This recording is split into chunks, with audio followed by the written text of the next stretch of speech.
Welcome, everybody, to our AEW Double or Nothing post-show. I'm John Pollock with Wai Ting on a Sunday night, minutes after Double or Nothing concluded at Daly's Place in Jacksonville. How are you, Wai? I'm doing all right, John. We just went through our first full North American crowd wrestling pay-per-view in a long, long time. How did you feel?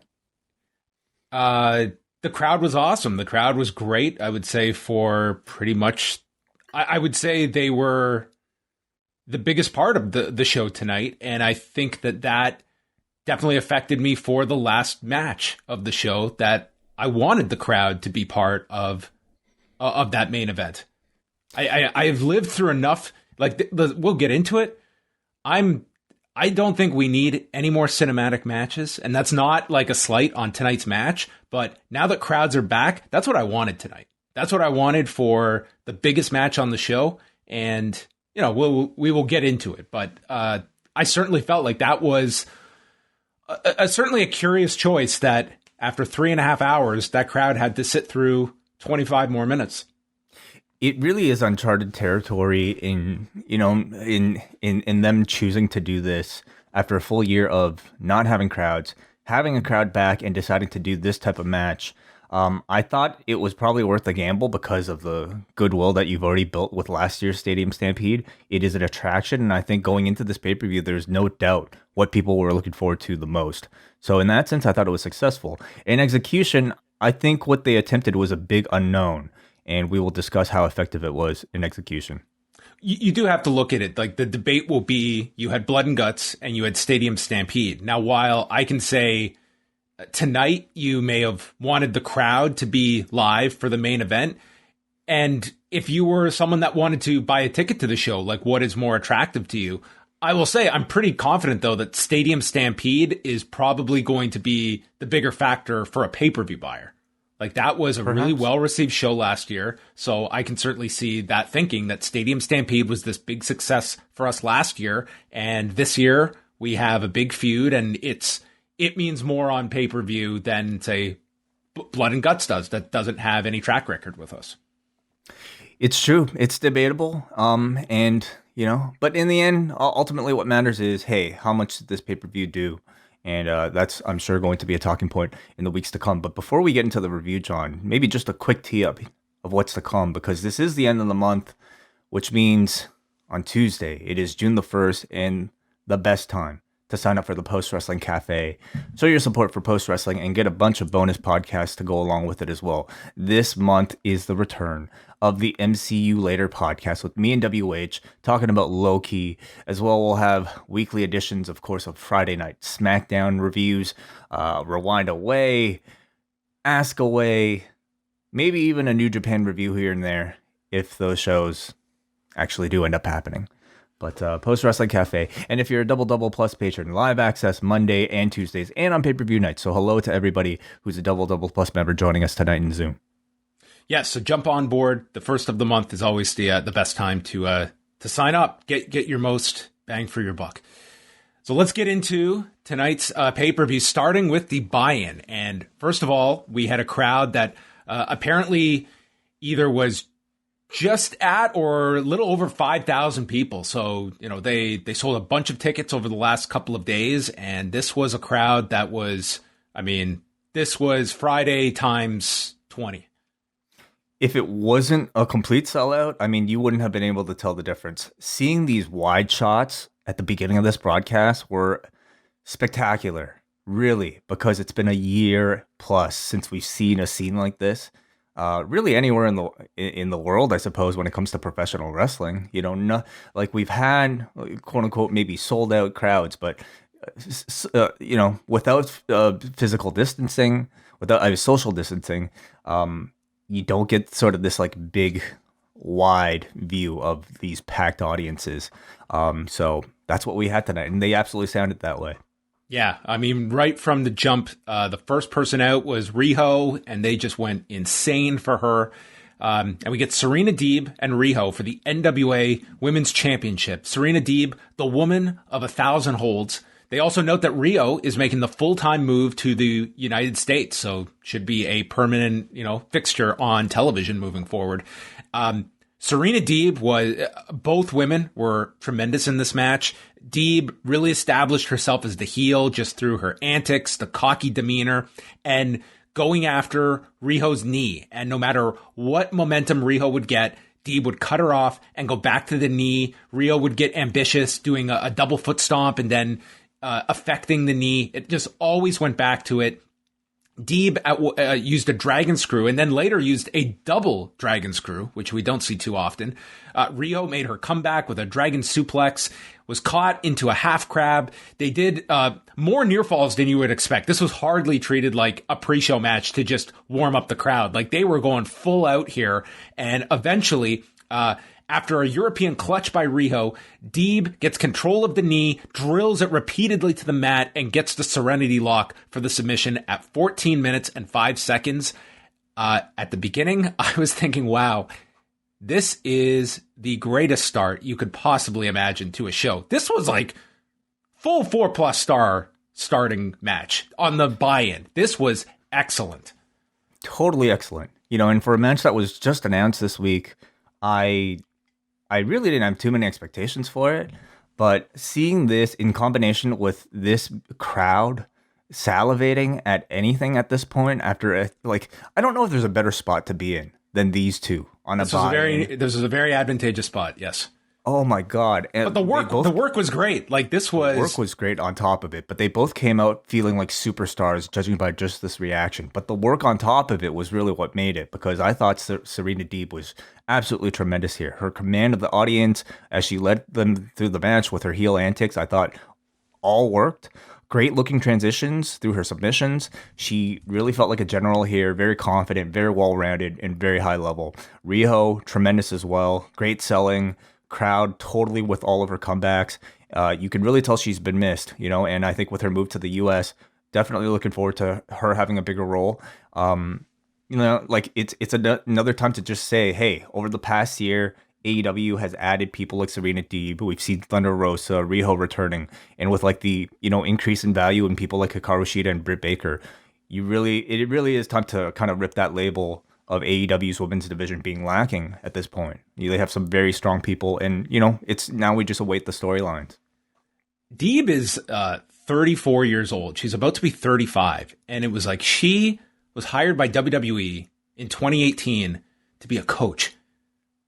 Wow, 34. It's that yoga, isn't it? Well, I mean, Jesus Christ, this is like one of the top females in North America right now. Like top tier for me. It was a tremendous match to start things off. And this crowd is just going haywire here at the beginning. Jim Ross joins the commentary of Tony Schiavone and Excalibur, and they showed some highlights from the Fan Fest from yesterday. That's right. Yes, the Fan Fest went down on Saturday, so they had highlights of that. I read some accounts that this was tremendously well run. I mean, they had plexiglass partitions for the meet and greets. You would assume would probably take the place of StarCast whenever they do one of these. That's right. Yeah. This is something certainly for pay-per-view weekends, especially when you are going to have, it appears, for All Out in September with Full Gear in November. They're going with Sunday night pay-per-views. And sorry, was Full Gear in November? Was that announced for? Yes, it was.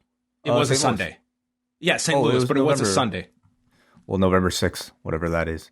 All right. Well, anyway, you're going to have the Friday Saturday night. Oh, it is a Saturday. So in that case, but nonetheless, you're still doing, the word is that they will do the Friday night show on pay-per-view weekends. You still have that Saturday of all these people that are going to travel that can go to a show Friday. And then you have Saturday that you can do these fan fests, even if it's the day of the pay-per-view or day before a pay-per-view, whichever you're going to be doing. So the pay-per-view portion kicked off with Brian Cage and Hangman Page with no Team Taz, but Taz was on commentary for the match. And it's all Cage from the start. He's destroying Page's back. Page would fight back, hit a moonsault to the floor. There was a very impressive sequence where Page went for a top rope Hurricane Rana. Brian Cage blocked it and you thought he was going to counter it with a power bomb off the turnbuckle, but then in midair, Page countered it to finish his Hurricane Rana. And with the size of these two pulling this off, it was pretty seamless and looked fantastic. Cage did a deadlift, suplexing Page onto the ramp that was set up there. And then we have the two just go into the next gear. They're doing each other's finishers. We have Cage going for a buckshot lariat, but stumbles, and Page hits him with the F5. Then Page kicks out of a spinning Liger bomb. Ricky Starks and Hook are out, and Starks passes Cage the FTW title. Cage throws it back to the floor. He does not want their help. And with Cage distracted by Hook, he turns around and is hit with the buckshot lariat. Page gets the win as Taz yells, "Son of a bitch," at 12 minutes and 3 seconds. First of all, John, great job with the Cage and Page. I'm sure it wasn't easy navigating it, but you did a great job with the recap. Tremendous match. Crowd was so into Page. He is a great lead-off hitter on these pay-per-views. This was the perfect style of match to open the pay-per-view with. This crowd wanted to just go nuts, and they gave you a match to go nuts for. And get a big babyface win off the top here with Hangman Page that they explained he has one loss this year, and now he's avenged it against Brian Cage, and this should get him back into the championship picture. Back on course for a title challenge, you could assume maybe as soon as all out, you know. Good finish here. I think it continues Cage's slow build to his babyface turn, and you know, again, crowd was amazing through this entire thing. Yeah, and they focused on Team Taz after because Cage argued with Starks and Hook. Starks is pointing to his neck, "You can't do anything to me," and Cage just shoves Hook and storms off. Don't be screwing around with Hook. He's the secret sauce, I think, to the whole thing. Just so you see. All right, then it was time for the AEW Tag Team Championship. The Young Bucks against Jon Moxley and Eddie Kingston. And Wild Thing plays, and out come Moxley and Kingston for, like, this to me was every bit one of, like, the Sandman's best entrances. They're coming through this crowd. They're going insane. Jon Moxley's wearing a Trent Acid t-shirt. It was just a spectacular, spectacular entrance. And then that's offset by the Young Bucks who come out. And Nick Jackson has now grown out a dark beard with like this auburn colored hair. I mean this in the nicest possible way.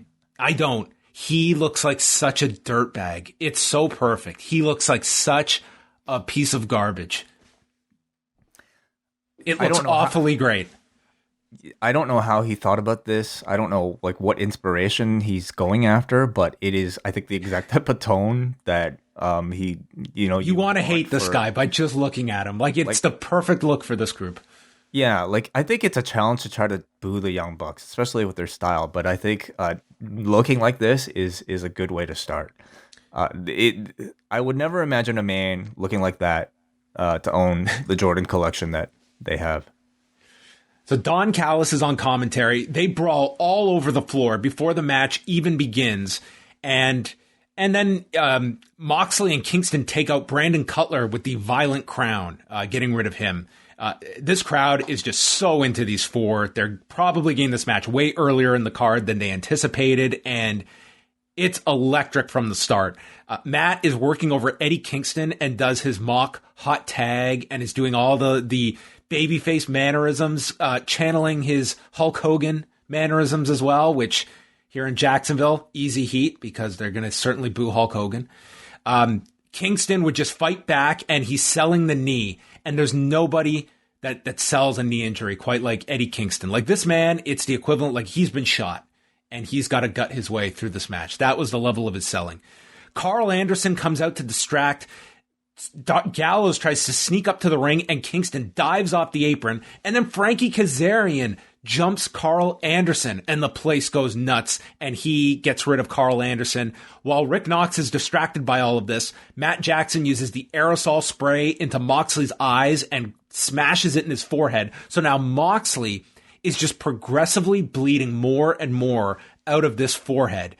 They hit an Indie Taker to Moxley on the ramp. Then the Bucks do the Shield fist bump and go for the Shield powerbomb, but Moxley cuts them off, and the place explodes as he gets to the corner and tags Eddie Kingston. Like, when we say hot tag, this arena just lit a fuse and exploded. Later, Mox was in. He stopped more bang for your buck. Nick grabbed Moxley to stop the Violent Crown. And then Moxley grabs the Nike Dior's and hits the Dior's Day device, where he comes off the top. It's a Doomsday device, but he's holding a shoe. Brutal pun, but you know what? It worked. Moxley hits a paradigm shift. Matt makes the save. There's super kicks to Moxley. Kingston is dead at this point after the Bucks super kick his injured knee, and he just can't go on. Moxley is left on his own. They set up for the BTE trigger and go for it, and Moxley doesn't go down from it, so they hit several more as Moxley is then done. In 21 minutes and 1 second, the Bucks retain the AEW Tag Team Championships. I thought this match was off the charts great. I think this is like an all-time classic tag match. I love this. Wow. I thought it was really good. I don't know if I feel like it was that good on that level, but I wouldn't disagree with you if you felt that way. Certainly in terms of personalities here, the crowd saw all of these four as main eventers, and that includes Eddie Kingston, which it really warmed my heart to like hear the crowd chant Eddie, Eddie, Eddie to a guy who was near retirement, about to get out of the business before this whole thing happened. So, you know, we had known that he was really beloved, I would say, you know, just judging by online reaction. But to see live reaction like this at this volume for the first time for this guy on this stage, I mean, it was confirmation and just like kind of like, you know, reminds you how close he was to not having any of this. So that moment of him just coming in for some of those hot tags, I just thought was just awesome. I thought Mox and Kingston together are a very effective babyface tag team. They're very much able to draw sympathy for every one of those hot tags. And really, the entire match was really, really hot. I was actually quite surprised by, you know, a pretty definitive finish here, especially because they're usually so protective of Mox. You would think that Kingston would be the one to get pinned, but it was Mox. Kingston's selling was phenomenal. I thought Moxley was like the greatest babyface in the world. The Bucks were just fantastic heels. Everything I thought was just flawless in this. The crowd was with this for the entire 21 minutes. The run-ins worked. That was a great spot with Frankie Kazarian.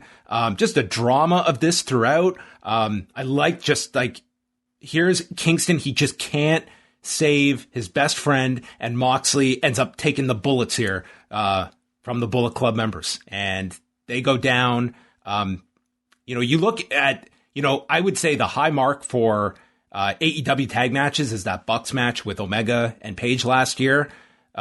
This to me is right in that ballpark. I really love this match. And by the start of this, I'm expecting like this could be the best show of the year. Clearly, after these first three matches, I was on a pretty big high at this point. This is going to be show of the year. Yeah, maybe even the best start to an AEW. This was a pretty incredible start. These three matches, yeah. And the crowd played a huge part in all of this. The Casino Battle Royale followed that, and there were some injuries. QT Marshall and The Blade were out, and replacing them would be Aaron Solo and Serpentico. Paul White came out for commentary. I can't say Paul White really stood out for me. We had a lot of guest commentators on this show, and I have not watched too much Elevation. You know, he was fine, but not to me any significant degree. I thought it was like effective use of like the guest commentary spot throughout the show. You know, they had Taz out there for a Brian Cage match, and then you had Callis for the Bucks match, and then Paul White here. I think it was just maybe a chance to give him some presence on the pay-per-view. I didn't mind having him there. I'm just saying the actual, you know, as a commentator. How much can you really be a strategist when it comes to like, you know, a battle royals? He had some good lines. He's like, he really has to put him on the defensive. You know, like it was shit like that. But like it's also very hard where you have four voices. It's like, where do you kind of carve out your time? It is much more difficult than even the 3-man. So the way these casino, like really the Big Show's like strategy has always just been be big. You know, it's hardly something you could really teach someone else. So it's 4 groups of 5 that would come in every 3 minutes, and then we had the Joker mystery entrance. So the first group, the clubs, was Christian Cage, Matt Sydal, Powerhouse Hobbs, Dustin Rhodes, and Max Caster, who was out so he could do his rap, which included Christian Cage being cooler when he had an edge, that he caught Matt Sydal slipping.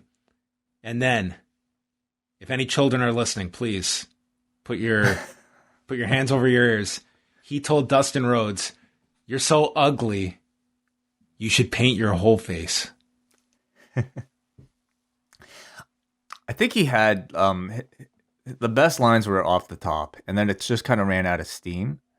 And it was all right. First two were they got the desired effect, and then the last one, it's like he was also like, "Dustin, look at me. Dustin, look at me." He had to like literally get him to look at him several times. Like, oh, he's got something big here. "You're so ugly, you should paint your whole face." Sydal was I'm not going to go through all these eliminations, but, there was, I thought for the pacing of this battle royal, they earmarked like the clear people that you were supposed to focus on. And then the others were kind of just there to be, eliminations, quick, fast eliminations. The next suit had Matt Hardy, Preston Vance, Nick Comoroto, Serpentico, and Isaiah Cassidy. Serpentico's night ended in about 3 seconds. There were 10 chants. I was surprised. There were. He was over to this crowd, which is really, that's going to be very interesting with our return to crowds, is that a lot of these acts on AEW, such as a Preston Vance, like they were not pushed characters when they had crowds. So this is all through the pandemic of what they've watched and had, not true reactions when you have the wrestlers as the dominant reactions at shows. I mean, obviously he made a great impression, for that big match he had. That one show, and and I guess the Brody Lee tribute show as well. So and that stays with him, and it's paid off here. Comoroto was eliminated by Dustin Rhodes, and then Comoroto returned with the cowbell, which is going to pay off for Friday's Dynamite with a what do they call it? A bull rope match, something like that. Yeah. Hardy is stalling, and then he's finally in. The next suit is the Varsity Blondes, Colt Cabana, who was out in a Brody Lee jacket, Anthony Bowens, and Penta, who got an enormous reaction and probably the best gear of the whole night. He came out in Joker gear. In terms of star power, he was like, definitely, I think you would consider like a main eventer. He got an enormous, main event level reaction. Big Brian Pillman chant, that was notable that they noted. And then the final suit was Jungle Boy, who, I mean, that theme is going to be a big hit now that people are back. Mark Quinn, Aaron Solo, Evil Uno, and Lee Johnson. And Private Party eliminates Pillman, and then Solo and Johnson are gone within seconds. And I was a little surprised Lee Johnson got that treatment of being out like in 10 seconds. He was there very brief. Jungle Boy hit a flying Rana, sending Penta out, and Powerhouse Hobbs and Cage had been out on the floor, and you had kind of forgotten about them, and then they return. The Joker entrant is revealed to be Leo Rush, and he came in, and I guess he was told, "You're going to have to rush, Leo." And he was given like 2 minutes to work with Isaiah Cassidy, and it was spectacular. This guy moved at lightning speed and had a guy in Isaiah Cassidy who fed for him so well. But that was, he worked with Quinn too. Quinn was, they did the double team stuff as well with the silly string, and that would set up the elimination. But we've got Leo Rush, Matt Hardy, Private Party, Jungle Boy, and Christian Cage as the final 6. So Rush tries to prevent Private Party from hitting silly string, but gets caught, and then Hardy knocks out Leo Rush. So that was the elimination of Leo Rush. Not in there long, but he did have the sequence with Private Party. That was notable. Yeah. And I don't know. I haven't been on Twitter, so I don't know what the public reaction was like to seeing Leo Rush being the Joker, but I think people, like expecting a Daniel Bryan, I think that's too much. Why would you debut him in this kind of a role? Like Battle Royal? I mean, please. It would make sense, okay? If you're going to win this and go to a title match, sure. But it's like, that's just, like up here, right? Like temper your curb your enthusiasm a little bit, everybody. And I think Lio Rush is a perfectly fine surprise to be in this role. He came out and just like, hit his like Super Saiyan level crazy sequence with Private Party. Unfortunately, when he went to do the stuff with Matt Hardy, it didn't turn out so well. He tried to do that like little springboard cutter thing, didn't work out the first time, and when he did actually do it the next time, didn't really connect. So, but it doesn't matter. Like ultimately, like Matt Sydal did that whole thing, slipped on a shooting star press, and I think he's pretty much where you would expect him to be today. So I think Lio Rush like fits perfectly in this system, in this style, and I look forward to seeing him, throughout the year. Jungle Boy and Cage dumped out Private Party, and then Matt Hardy tries to form an alliance with Christian against Jungle Boy. Instead, Cage tosses Hardy out. So we've got Christian and Jungle Boy for the final few minutes. This was definitely the strength of this particular match. They got to go several minutes together with the veteran versus the young rising star, and Jungle Boy is taking the fight to him, and they get onto the edge of the apron, and they did some real cool stuff on the edge, including Jungle Boy swinging around the post, landing on the other side of the ring. Cage runs at him and then gets back body drop to the floor. So Jungle Boy wins in 23 minutes and 29 seconds. I have not really enjoyed these casino battle royales pretty consistently. I thought this one had a lot more positive moments because they didn't try and get 21 people over. They had a few ideas for people, and the main one being, this comes down to the last couple of minutes, and this is Jungle Boy's big moment. So I think as a whole, you have to grade this as a positive because this is a big win for Jungle Boy, and that was the goal of this. You could argue it did go long, but a match of this structure, it's going to go long. I think you gauge the success of these battle royals with, whether or not you can come out of them with an elevated perception of one or two or three people. And I thought they absolutely did that with Jungle Boy. I would say they did that, to a pretty good deal with Christian as well, who up until this point, I mean, this was kind of his first big thing that he was able to do on a pay-per-view. But Jungle Boy especially, I would say that about, Penta got a good reaction. Lio Rush too, like he kind of at least, it was a good way to introduce a new character like him. And beyond that, like, it was a pretty entertaining battle royal overall that I thought, at the very least gave you good entrances for everybody. Like, we're at the point now where in AEW, anybody who can enter one of these things, at least we have some sense of who they are. Like, your average AEW fan will be able to say, oh, that's Brian Pillman Jr. or that's Max Caster. People are recognizable now, which, is, I guess a good sign of things to come.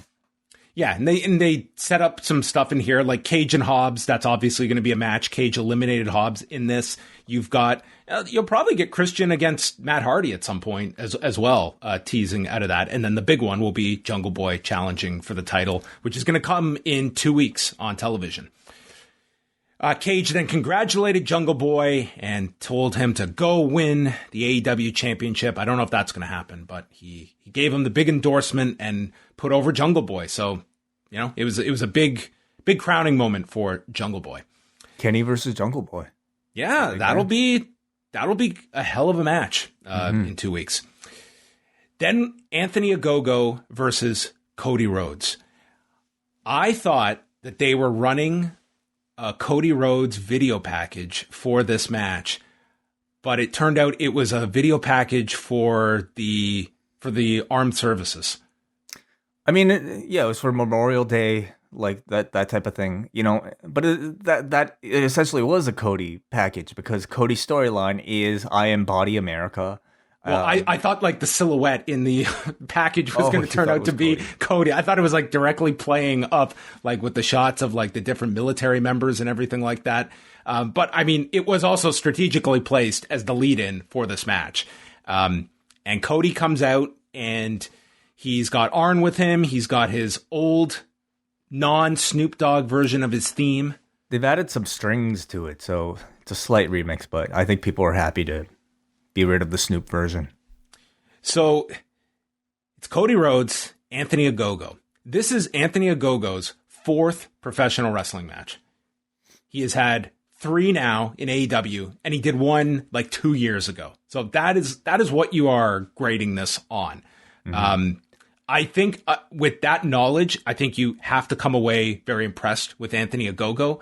That said, I can also see people believing that, you know, it's putting someone on a pay-per-view like that you are putting them in a situation where they are going to be graded as harsh as everybody else. Like, this is, you're paying for this show. You are asking people to pay for this. And therefore, like, I'm viewing this with the same standard I would any other match on this pay-per-view.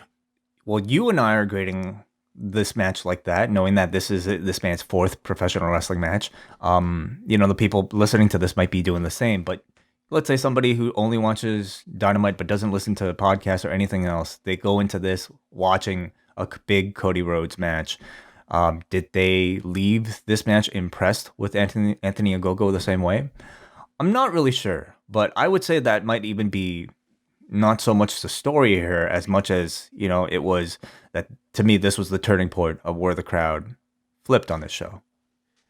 They definitely came down here at this point in the middle of the show, which is not that I would not say that this crowd was dead. It was just they were at a really high point, and this brought things down. Immediately, Rhodes tries to take Agogo's arm, and the idea is don't allow him to fire off his shots, and Cody's a better wrestler and can take him to the ground. But he ends up getting hit with the body shot in the first minute and an Olympic slam that Rhodes kicks out of. But then Rhodes works on Agogo's shoulder, and I thought Agogo, you know, for a guy, again, with this experience level, his selling of the shoulder was very good for what he was doing here. Rhodes got sucker punched by QT Marshall, and that led to Arn running after him with a chair. Agogo gets cut on his forehead and then hit by a Cody cutter, and Rhodes tries for the crossroads. It's stopped, and again, he goes to the body of Cody before hitting an uppercut, and Cody lands under the bottom rope, thus he can't go for a pinfall. Agogo tries for his finisher, the Governor's Hammer, and it's stopped when Rhodes attacks the shoulder and hits his Din's Fire, the Vertebreaker, pinning Agogo in 10 minutes and 55 seconds. I thought it was a disappointing match, you know, and again, I don't think you put that on Agogo, because knowing the limited amount of experience that this man had, I thought this was way more than you would expect for somebody like him, and I thought he actually did really well. Technically, I didn't think there was anything wrong with the match, but ultimately, with the crowd's back, you judge these matches now again by crowd reaction. And I thought there were several dead moments in this match. They laid out the match for some big moments that just simply did not connect, did not get the reaction that I thought they were looking for with the crowd. And I have to chalk that up to the story. I have to chalk that up to the characters. You know, there is a lot of awkwardness about this entire thing. Number one, I just don't think the patriotism thing, it came out, it can work obviously still, you know, in 2021, but I thought it was so forced into this storyline that this crowd simply did not take. You had some small USA chants here and there, but it was just, they came up and then they died right away. And on top of that, you have Anthony Agogo, who is a tremendously ineffective heel because he is such prime, like, raw material for a babyface. Look at the man's story coming out of this. You know, he's 78% blind in one eye. He's got a broken rib. He gets cut in his head. Like, he is barely, like, you want to cheer for this man. And I would say if there's to be a big reason for the lack of reaction, maybe a part of it is the match, but I think predominantly it's the story. Yeah, I thought that this was, I would agree with that. I don't think people really got into the story of this. And I think you kind of just leaned into that. And I think they were just expecting that it was going to be, you know, I go back several years ago. It's like, if you think the idea of like the patriotic babyface is not effective, like if you remember when Rusev was still like a pretty protected heel, and they put Jack Swagger against him as like the all-American babyface. And dude, Jack Swagger was just nothing at this point. And my God, did some of these crowds just get so into it at the time. So it can definitely work. It didn't here.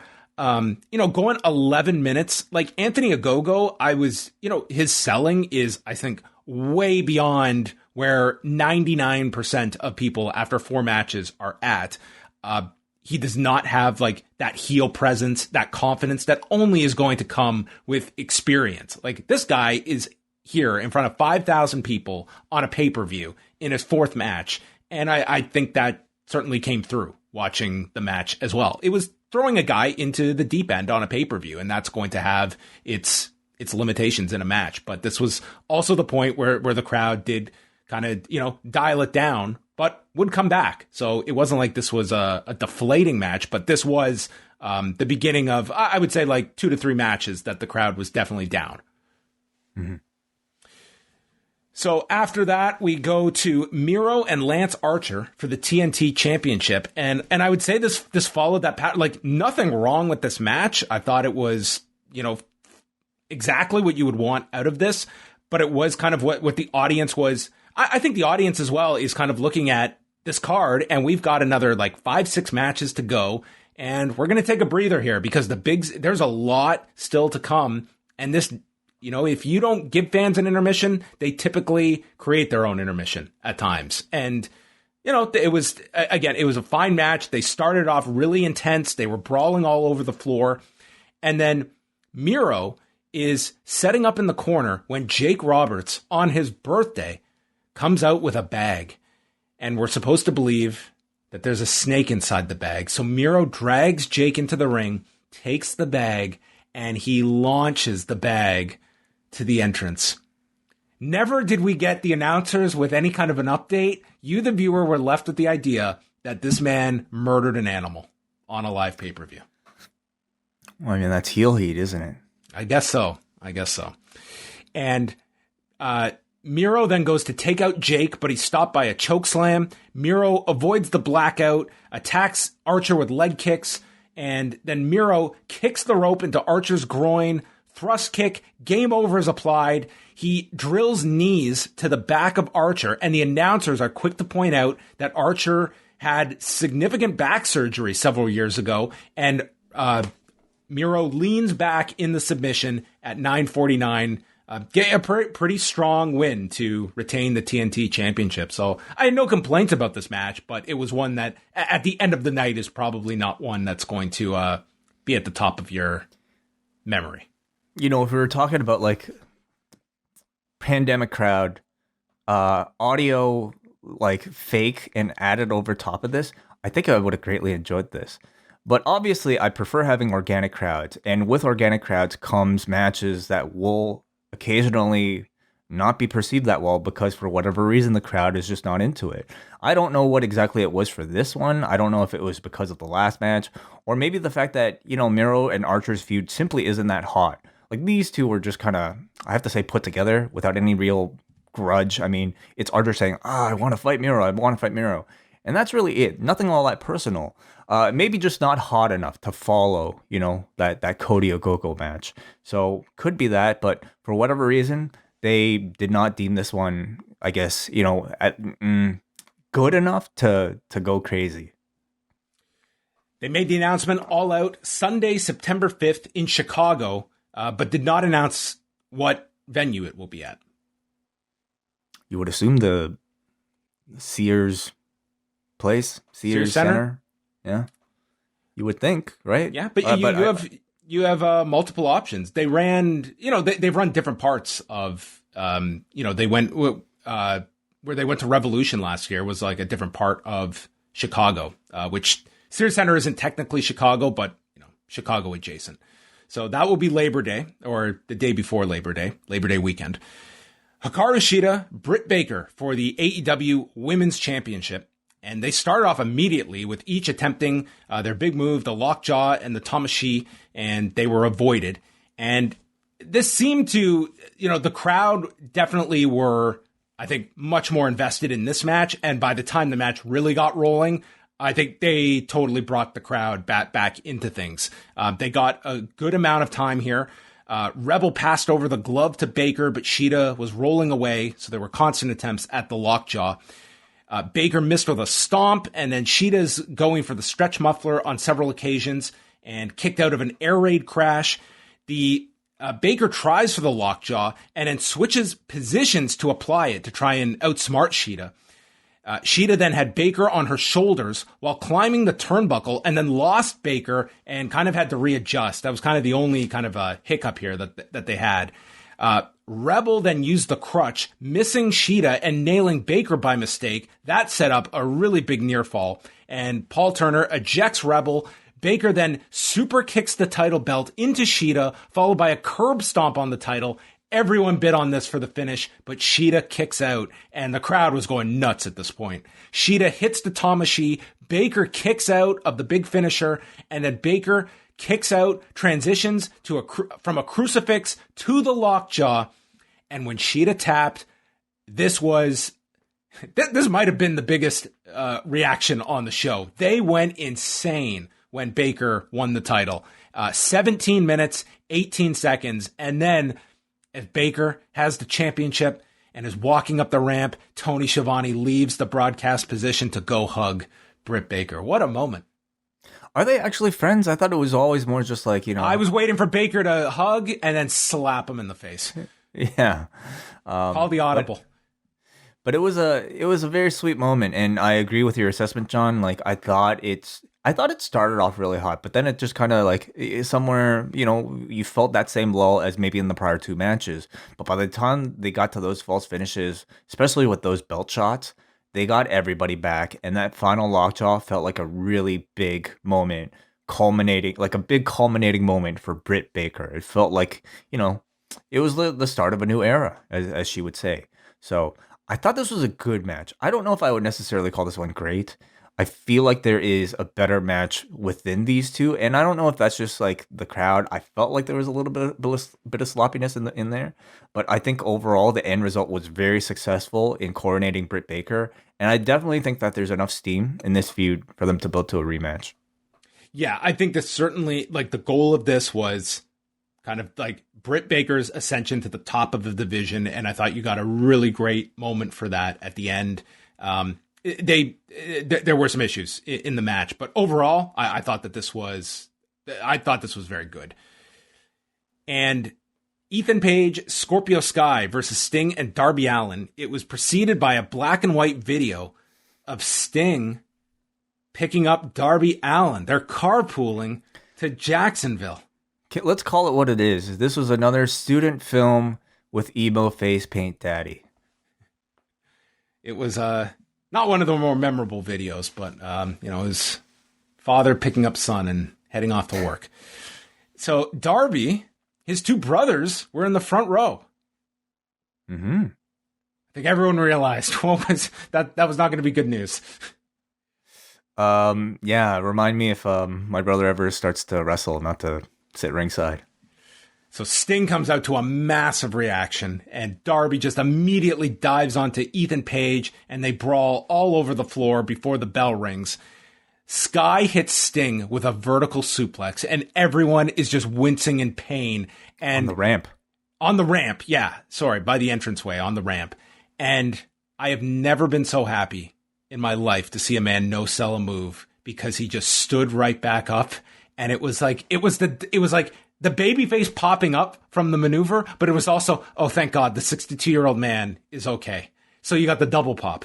So he gets up, and he's just standing behind Sky. I thought Scorpio Sky was pretty great in this match. He knew exactly what his role was, and he was tremendous.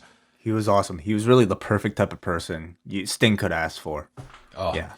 So Sting launches Sky off the ramp into Ethan Page, and then Sting dives off this ramp with a high cross off the poker chips, and this audience goes insane. So not only did he do that, he took his shirt off. Like, I don't know if I've seen Sting without his shirt, like, in a long time. Like, did he have his t-shirt, like, in that cinematic match? Dude, he had his shirt on that final Nitro, didn't he? Yeah, he had his shirt on the Nitro. I feel like he might have had his shirt on WrestleMania. I could be wrong. But listen, it is a big deal when a 62-year-old man who retired due to cervical spinal stenosis comes back into this match. And the reaction I had the same as you, John, when he took that suplex on the ramp, because I'm like, the senior citizen is done. This is like, match is over. He suffered a serious injury. Not only does he walk right back up, he takes his shirt off to reveal himself in incredible shape, and he dives with a crossbody off of the poker chips. It was like Sean coming back for that match with Hunter and taking that like backbreaker onto a steel chair. I'm like, holy shit, I didn't expect this at all. And they hooked me in right from that moment. It settles into a regular tag, getting the heat on Allen. They did the spot where he tags Sting, but Aubrey Edwards misses the tag. Excalibur is going over the injuries that Ethan Page has given to Darby Allin over the years, stemming from their Evolve feud, including the attack with the shovel. And just as he's listing these injuries, Ethan Page launches Darby from the ring over the guardrail onto his brothers and the front row. He's like a Spike Dudley, like being thrown into the crowd. Yeah, into his poor brothers. That takes a lot of trust and precision. I'm sure they've probably done worse on their weekend. Oh, they have, dude. He's done this to Darby Allin while he's been in a body bag. Yeah, not able to forecast his landing. Allin stops Ego's edge, getting a rear naked choke, and then makes his way to the corner for the big tag to Sting. Sting is hitting the Stinger splashes. I think everyone in this audience was suddenly 10 years old and was going nuts. And then Sting hit a fucking code red out of the corner onto Ethan Page for a 2 count.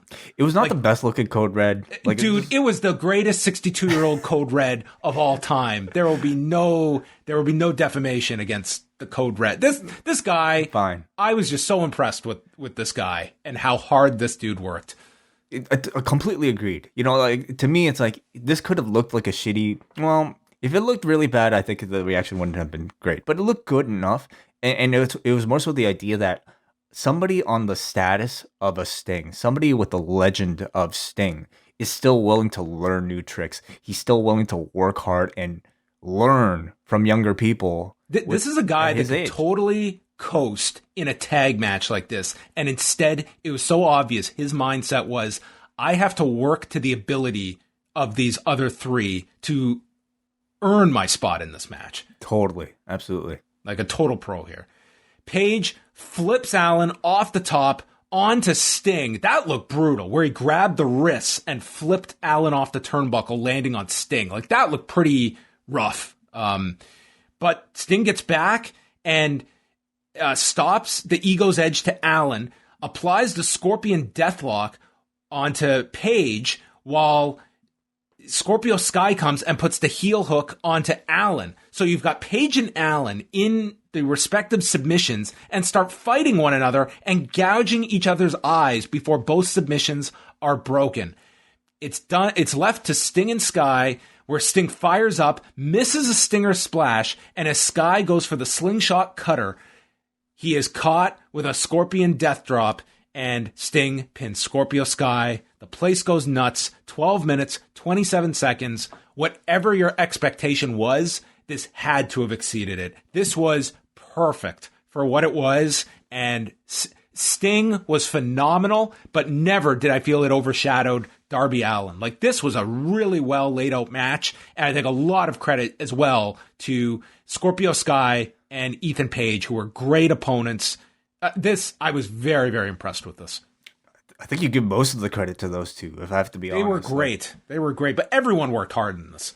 Absolutely. Everybody delivered. I thought they crafted a really great match around, the reintroduction of Sting. I certainly didn't have high expectations for this, and I'm informed in the chat room by somebody here that Sting did in fact have his shirt off in the match with Seth Rollins. So that is important to know. But that's been years. It's been years since we've seen the man's, shoulders. So he was in tremendous shape. And the moment, they crafted those moments really well, to the point where every time he came in and did his basic Stinger Splash, Scorpion Deathlock things, received huge reactions. The finish, I thought, was really brilliant, with Scorpio Sky going for that slingshot cutter, which is one of his signatures, or even his finish, perfectly falling into a Scorpion Death Drop. I have to say, the Scorpion Death Drop is usually not that, impressive of a move, just a reverse DDT.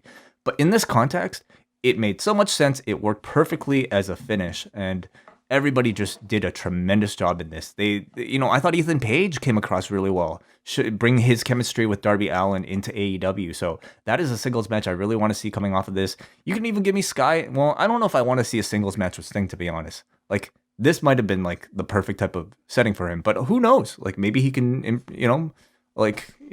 exceed expectations even in a singles match. Are you now ready for Sting and Darby to challenge the Young Bucks? Yes, I am. I would love to see that. I mean, man, I don't know how Sting would take those spots, but like, God. Matt Jackson putting Sting into the sharpshooter. Ooh, I like it. Next was the AEW Championship match. Second from the top, Kenny Omega, Pac, Orange Cassidy with Don Callis out on commentary. Kenny comes out draped with all of his championship belts. And, the match, the early going, it technically all fine. It was like building the match, but it was like nothing that's like jumping off the page. It's kind of just, it's going along, and we kind of escalate things once Omega hits the Terminator dive. And then suddenly it's just building and building. You start. I thought Orange Cassidy was just terrific. Yeah, I thought there was some like fun, just juxtaposition with like the two serious athletes in Pac and Omega being in there doing their thing, and then here's like the lazy dude, just like trying to capitalize on the double down and everything. I thought there were some fun moments there. Did you see the foam thumbs now they're selling for Orange Cassidy? They've always had those. Have they always had them? I think so. Okay, well, we haven't been selling merchandise for some time. So. Got to get you one of those, John.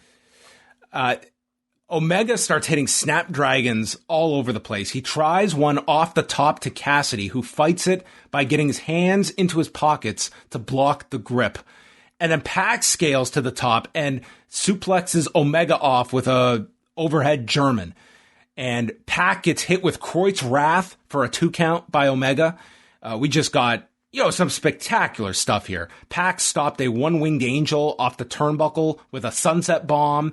Then Pac hit an avalanche falcon arrow to Omega. Cassidy throws Pac to the floor, and Cassidy goes for the cover on Omega. This crowd believed Orange Cassidy was going to pin Kenny Omega here. Everyone bid on this. Near fall. I was amazed by this. Cassidy starts the limp kicks on Pac, who just kicks him in the balls. As they explained, there was no DQ, no countouts in this, and follows with the black arrow, but Omega makes the save. They were smart with the saves. Like, it never got into like kind of cliche triple threat stuff. Omega goes for the one-winged angel. It was countered into the brutalizer. Then Cassidy's in with the orange punch to break it up. And after Cassidy hits both men with the orange punch, on the last one, you've got Don Callis. Oh, shit. Shit. He's got a bolt from the desk. Dude, Don Callis was pretty entertaining here. Cassidy hits another one to Pac, but referee Bryce Remsburg gets pulled to the floor by Don Callis. The whole place chants, "Fuck you, Don." Pac then catches Cassidy in the brutalizer. Omega is stomping, but Pac will not let go of the hold. So instead, Omega attacks Bryce Remsburg, who is unconscious. Omega then takes out Pac with one belt shot. The second belt. He goes through every one of his championships. This was amazing. He started off with the Impact belt. Then he went to the AAA Mega Championship. Then he used Moose's TNA title. And finally the AEW title. And it's like, you can definitely like question whether or not now it became a comedy spot. It became like a Three Stooges spot where it was almost hard to believe because Pac just kept getting up and up and up after 4 belt shots. But still, like for the belt collector to hit somebody with all 4 of his belts, I thought was just so awesome. Why else are you collecting these belts? You got to use them. These are like his Infinity Stones. Exactly. So he takes out Pac with five individual belt shots. Cassidy returns and nails Omega with another orange punch. He climbs on top. Aubrey Edwards runs in, and Omega kicks out into a crucifix cover, catching Cassidy in 27 minutes. Kenny Omega retains the championship. I am usually the first one to say when a match goes very long. This one, to me, I had no issue with the length. I was really into this. It built, but like in a really strong way. These 3 were excellent. I really enjoyed this, and I did not mind the overt finish, like with the belts. It's like you're gonna get that with like the Bucks and Omega, and I had no issue with it. I thought this was like a really well laid out match. I thought this was not my match of the show, but this was still really great. What was the time again? 27. 27. Wow. I thought it went by like pretty. Like I was never looking at my watch. Did not feel it. Like it surprises me that this was a whole half hour. And that certainly is a barometer of success. But I think, like I've said in the preview, like the bigger barometer of success is if they can get people to believe that Orange Cassidy actually had a chance of winning this AEW Championship. When he tossed Pac to the floor, my God, did that place, they were ready to erupt for that. They had one great near fall. They didn't just have one. I thought they had like 5 of them where you could like conceivably believe, or at least you got the audience to react really big to an Orange Cassidy 2 count. So I thought the match was tremendously entertaining. You have like athletes the caliber of Kenny and Pac in there. Anytime they're in there, like you're getting like top level. Like you throw Phoenix in that group as well. Like incredible superhuman feats that you continue to get to see. But then you throw in Orange Cassidy, who's sort of that X factor in terms of a personality fitting in with these two. But as an athlete, like he fits in perfectly. He was able to pull off some really incredible stunts as well. So it's not the first time we've seen Orange Cassidy in front of a crowd in AEW, but it is the first time I think since we've seen his ascent to the main event level, I think you could say, in front of a crowd. And I think you have to like look at this and say they have done such a great job of taking this indie comedy gimmick, one note, one dimensional comedy gimmick, and they have been able to flesh him out and have been able to format his shtick for a main event caliber performance. And I thought this was, more. We already kind of knew this, but I think for the few doubters that are still there, to me, this is like proof of concept that Orange Cassidy can be a leading man at some point. I don't know how great a title reign would be for him, but certainly, do people want to see him with the AEW Championship? Yes, absolutely. You had, proof of that multiple times in this match. So he was tremendous. Pac was incredible. And Kenny, again, showing how great of a big game player he is. Yeah, this was really strong stuff. Then they promoted AEW Full Gear. So this will be a Saturday night pay-per-view, November 6th in St. Louis. Tony Schiavone announces that with Rampage coming up in August, we have signed an analyst for the show who will also serve as a coach, the world's strongest analyst, Mark Henry, who came out, and Mark Henry has arrived. Big reaction for Mark Henry. He got a really good reaction. Yeah, it seemed like people were genuinely surprised. I kind of question it, to be honest, and not that because I don't think Mark Henry would do a good job in the role. I think he would do a tremendous job. But I think you just signed the Big Show, who to me has a very similar role. He is sort of like your ex WWE guy who is sort of the commentator. And I would assume the analyst means commentator. And I just don't know how, if you need so many commentators in AEW. No doubt, much like the Big Show, he'll be a good ambassador for them outside of TV. He'll be a good veteran mind for the people in the back. He's also been a hell of a recruiter for WWE. Oh, interesting. Okay, I didn't even think about that part. He has been the connection for a lot of people getting to the Performance Center, Bianca Belair included. We'll see how he does. Like he really didn't do commentary before, but I mean, he's been talking about wanting to do like one last run as well. So I mean, that's probably, I wouldn't be surprised at all if he does a match or two out of this. If he comes back into the ring, I guess, I'd be kind of curious about that. But I just wonder if it makes kind of the Big Show's role redundant. So I'm sure they'll, figure out a way to make them work together. But, we're talking about like a WWE lifer, for years. He's one of those guys like you always just associate with the WWE. To sort of kind of see him outside of this context was a bit of a shock for this audience. Yeah, a guy who's been attached to that company since 1996. Yeah. So this Friday on Dynamite, Dustin Rhodes, Nick Comoroto, bull rope match, the Young Bucks against the Lucha Bros. Young Bucks and Lucha Bros. Wow, cool. I mean, we've seen that before, but It's on TV. I'm not going to complain about getting that on TV on Friday. Cody Rhodes and Lee Johnson against QT Marshall and Anthony Agogo. Britt Baker's championship celebration, and Mark Henry will speak. Cool. And in 2 weeks, Kenny Omega versus Jungle Boy. Although I guess with the playoff schedule, I imagine they aren't 100. They just said in 2 weeks. They didn't say necessarily Wednesday. So there's still a chance for preemption even after next week? Well, it's just these series are all in play, right? So it's like you don't know how far some games are going to go. I'm sure they don't know. Like, will there be a game on that Wednesday or not? It's like I think the next month or so, it's going to kind of be stuff up in the air where you can't. It's going to be based on if a series ends on time or if it's extended and how that affects Wednesday. Before we go to the main event, do you have a gauge of hype and interest heading into this show tonight? For tonight's pay-per-view? Yeah. I think it's going to do well. I mean, they set their record with Revolution back in March. I don't... let me put it this way. If they're even close to that number, I think you really have to look at Stadium Stampede, crowds being back. I think that's a serious factor, and that's kind of where I can't give a good prediction. Because with the UFC shows, I mean, they have done some monster numbers with...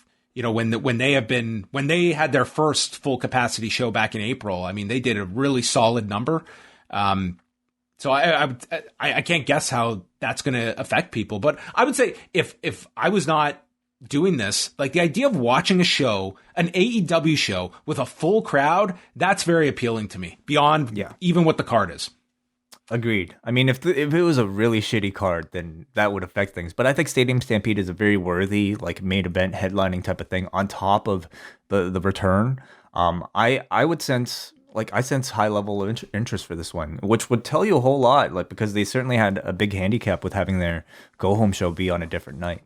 That was definitely one. I really don't put any credence into, like, the end of the last pay-per-view affecting people buying a follow-up show. I think to your point, the factor of like being the Friday to have that big final push, that to me would be more of a factor. So Stadium Stampede, the second version, the Inner Circle against the Pinnacle. The Pinnacle, well, we see a limo enter TIAA Bank Field, and out of the limo is MJF, who cuts a promo on the Inner Circle when Judas begins to play, and all of a sudden, all 5 members of the Inner Circle rappel down the scoreboard in the football field to their music as the crowd is singing along. This was a fucking crazy entrance. Like the visual of these 5 men just like rappelling down this giant skyscraper of a scoreboard, including Chris Jericho, who just a few weeks ago said that was one of the scariest things I've ever done in my life, was taking that bump off the cage, and you'll never see me do it again. Dude, I would take that bump off that cage 100 times before I'm doing this. Clearly, like, none of these 5 afraid of heights, because this visual was insane. And Jericho still had his arm in a sling, right?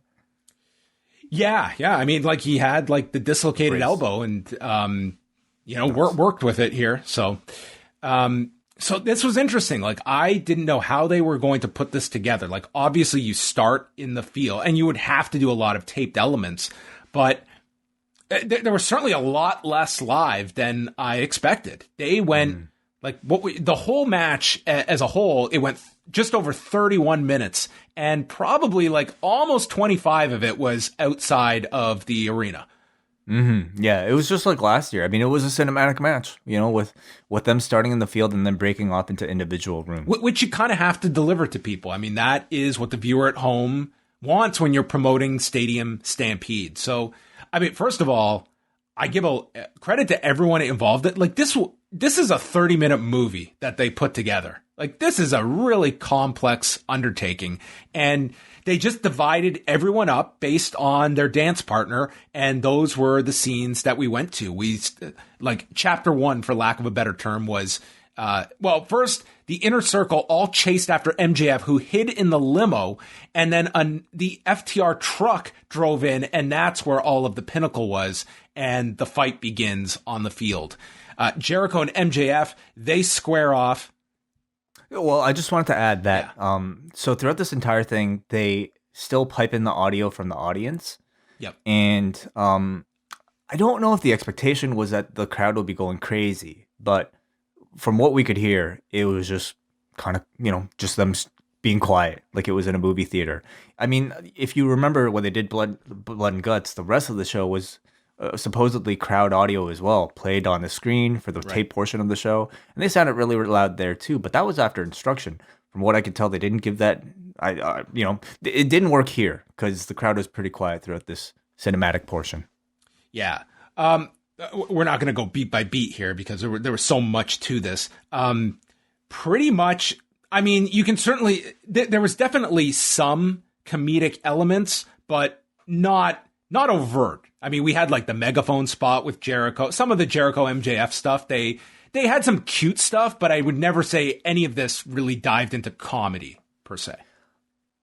To be honest, I would say maybe not enough. Because I see this, and while I thought it was like a really good backstage hardcore match, I thought it kind of missed a lot of the personality of the first one. And I don't know if you can do Stadium Stampede without, that sort of bit more of that slapstickiness.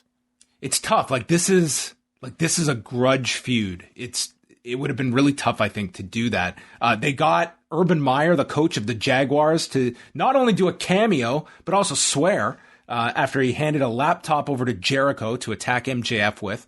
Wardlow and Hager battled it out in a walk-in freezer, which, low-key, my favorite moment was Wardlow grabbing an icicle to try and attack Jake Hager with. And was that the first icicle spot in a pro wrestling match? I am not aware of anyone ever trying to attack someone with an icicle before, but I thought that was a pretty great spot. The next one, it's Guevara and Spears, where Spears is in this dimly lit room full of hundreds of chairs. I don't know how the hell they've got a room dedicated to chairs, but it was perfect for the Spears character. I mean, it's a stadium, and they have to put chairs out for concerts and whatnot, so it was a brilliant visual. Yeah. It felt like he was about to do a dance number. Well, Guevara, just turned this into this incredible fight scene. He leaped off the wall. This match, as we would get into, was pretty much like Guevara was supposed to be the starring member of this. And at the end of their fight sequence, Guevara is handcuffed, but spots bolt cutters. And that's how we are left. We go to the nightclub. Santana and Ortiz go and meet up with the best dressed group of FTR and Tully Blanchard. I know I praise Tully Blanchard a lot. This man is just the best. Tully Blanchard, yeah. Forget Sting taking his shirt off, okay? Tully Blanchard with the arms cut off, sleeveless thing with jeans and a handkerchief around his neck. It was the look of the night, yeah. This was great. The four all had a drink. And then the DJ is playing, and it's like a pull focus on the DJ, and it's Conan. That was great. Yes, that was a great cameo. And Tully tries to get involved using a weapon and is stopped by Conan. And it was just a nice kind of ode to, those that know the backstory and utilizing Conan here. And they had this long brawl in the nightclub. We go back to Hager and Wardlow gets chokeslammed through a crate. Jericho and MJF go through the office space, which included a cardboard cutout of Shad Khan that Jericho used to attack MJF with, into the boardroom where Jericho found Floyd the baseball bat. Spears then gets chased off by a group of motorcycles as these random dudes who are hanging out. Excalibur called them the Inner Cycle Motorcycle Club. So we are supposed to believe that they have their own motorcycle club now? Yeah. Yeah, exactly. That's going to be absolutely a t-shirt. The Inner Circle Motors. I'm sure Jericho's gotten the Sons of Anarchy, and that was the theme here. Well, they were wearing motorcycle vests, so they did. Yes, they have an affiliation now. Spears gets chased by the group of motorcycles and hides. Jericho and MJF then make their way into Daly's place. Guevara drives into Daly's place with a golf cart, chasing down Spears and then nailing the guy. And then it's Guevara and Spears that enter the ring in Daly's place. Everyone else is dead. MJF looked like he got a vasectomy on this. On the banister, yeah. Yeah, he just got dropped right on there. And Shivani said, I hope he has a cup. And JR said, I hope he doesn't. And that was the end of MJF. So, yeah. Guevara and Spears are having it out in the ring. There was a springboard by Guevara and nailed with a chair. But Spears continues with the chair shots. Guevara kicks out and then hits the GTH, curb stomps Spears into the chair in the corner and ends it with a 630 senton, pinning Shawn Spears after 31 minutes and 17 seconds for the Inner Circle to prevail. They all joined in the ring. They played Judas and the crowd sang to go off the air. That was a great idea. It really was. Perfect ending. It was exactly as you had said, you know. Listen, this was really well laid out. This was the only part of the show where it was like, I felt like the length. It was just, but listen, it's not really a knock on the match. This is not going to be everyone's cup of tea. It's like, I could go or not with whatever's people's opinion is of it. But to me, it was like just, the crowd was such a big part of this show that I don't care how great this was. I didn't want 25 minutes away from the crowd. It's like, we've had a year plus away from the crowd. I didn't need another 25 away from it. That would be my only critique on this. But dude, this whole crowd stayed there at Daly's place and watched this on a screen. So they loved it. There was a lot of creativity in this. And it all comes down to whether these style of matches, whether you like them or don't. It's not going to be everyone's favorite. I thought at the very, all of this has been experimental. Everything over the past year has largely been experimental, especially when it comes to these cinematic matches. And I feel like this time, when it was time to promote a pay-per-view, they were kind of stuck in a way because this is your first show back with the crowd. But at the same time, you've built so much brand value in the Stadium Stampede that I think it was completely effective as a draw, to headline this pay-per-view. And I absolutely think this should have main evented because it was the match with the most anticipation. It was the match with the greatest stakes. But unfortunately, that means you have to do a Stadium Stampede cinematic match. We had wondered, John, you and I think a lot of people, when cinematic matches were going on, will they stay after the pandemic is over? Can the crowd, be engaged with, something like the boneyard match, not barnyard. Barnyard match. Boneyard match or Stadium Stampede. Stadium Stampede last year was my cinematic match of the year. And to me, like, this had as much of a chance as any other match, to captivate the crowd's attention. I think we saw tonight that it didn't completely work. And I wonder if last year's match took place like on the screen instead of this year's match, would it have made a difference? I'm not really sure because I do think that last year's match was higher in quality in terms of maybe creativity, in terms of like beat for beat funniness. This year, I thought they went, understandably the more serious route, but at the same time, kind of lost a lot of like what made last year special. But that said, everybody in this match worked really hard. Like they all took a lot of very brutal shots, in what essentially became like a pretty violent backstage hardcore match. A lot of creativity too, throughout from everybody.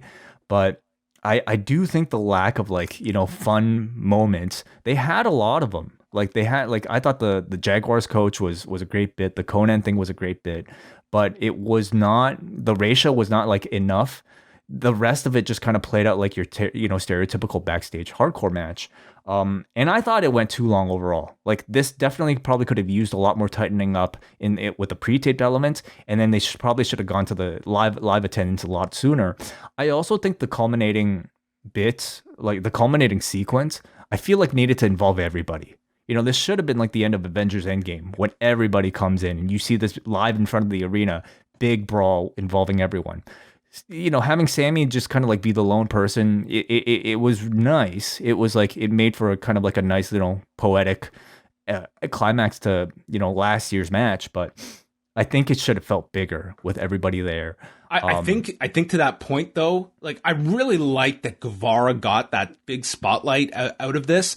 And you can also, by the way they did it, without the rest of the Pinnacle there, Shawn Spears can be the fall guy for the Pinnacle, that they can somewhat like he is the one that lost it for the team, and maybe he's kicked out of the group or something like that. That the other Pinnacle members were not part of the finish. I guess just, I think they could have done the same sequence, but having everybody surrounding the ring at least like somewhat involved, I feel like we were missing that like same creativity that like would have felt like a good climax for this whole thing.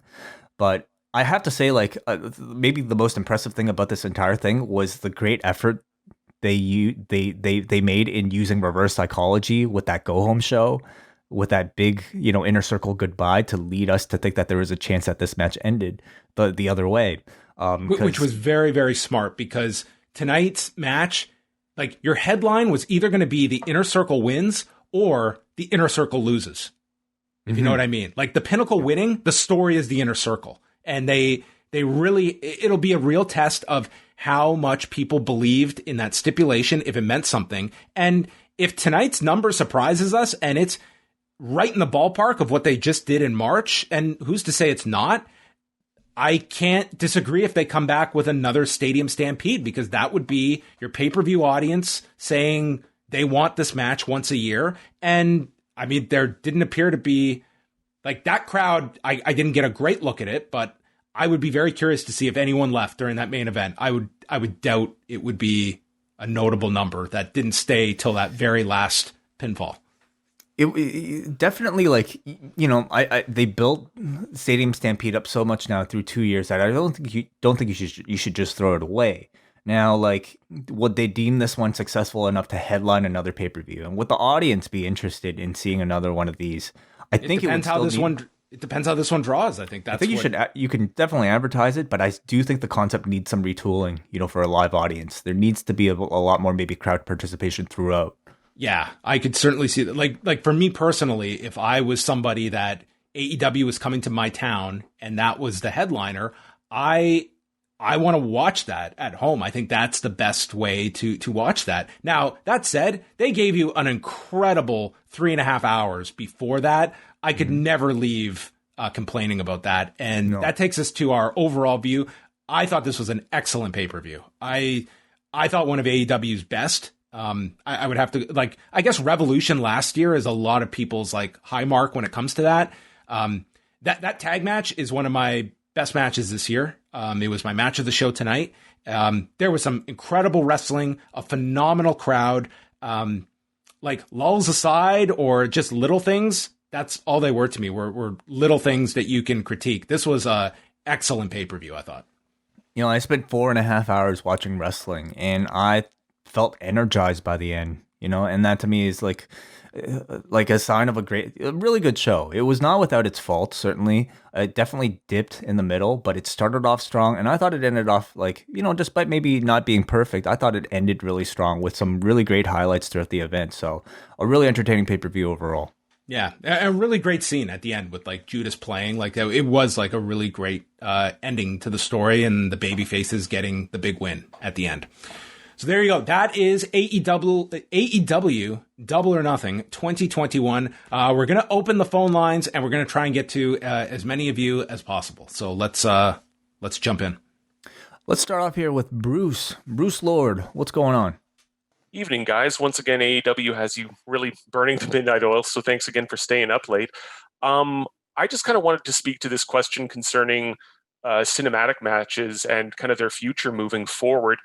As you guys were saying, after those first 3 matches, which were all wonderful in ring, but were given so much extra energy and weight and impact by virtue of that live crowd, I don't know how you can want to kind of keep having, cinematic matches as your big centerpieces going forward. I want crowds reacting. I want to hear, how a live crowd is going to react to Kenny Omega as champion. I want to hear a crowd getting behind Britt Baker after she's earned so much respect through her matches over the last few months.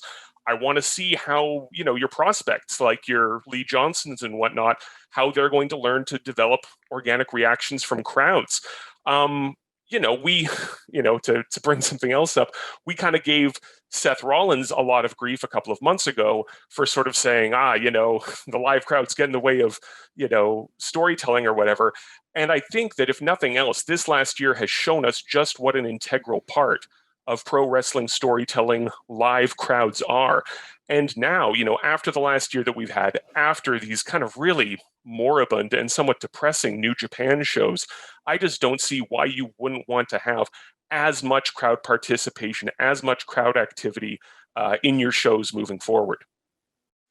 Yeah, I mean, this is the big test, tonight's show. Like, I'd be curious to hear from people that were there after sitting through that show. I mean, for all we know, we're going to hear stories that the audience was going nuts watching this on the screen. Like, how did the audio sound? How did it look? Did everyone have an unobstructed view to watch the match? I mean, maybe it was a great success, but it's catering to two different audiences. Like, this may work really well to your pay-per-view audience that, hey, I loved last year's match, I'm buying this year's, but to someone that is there in the arena, they may have had a different experience. On the surface, you would think that asking people to watch something for 25 of the 31 minutes on a screen is going to be pretty taxing and not something you're going to want to do with regularity. And that's what it's going to become. I don't see cinematic matches just completely being stopped cold turkey by all these companies, but I think you have to have the right idea and be very judicious with when you roll it out. Like, I would only do this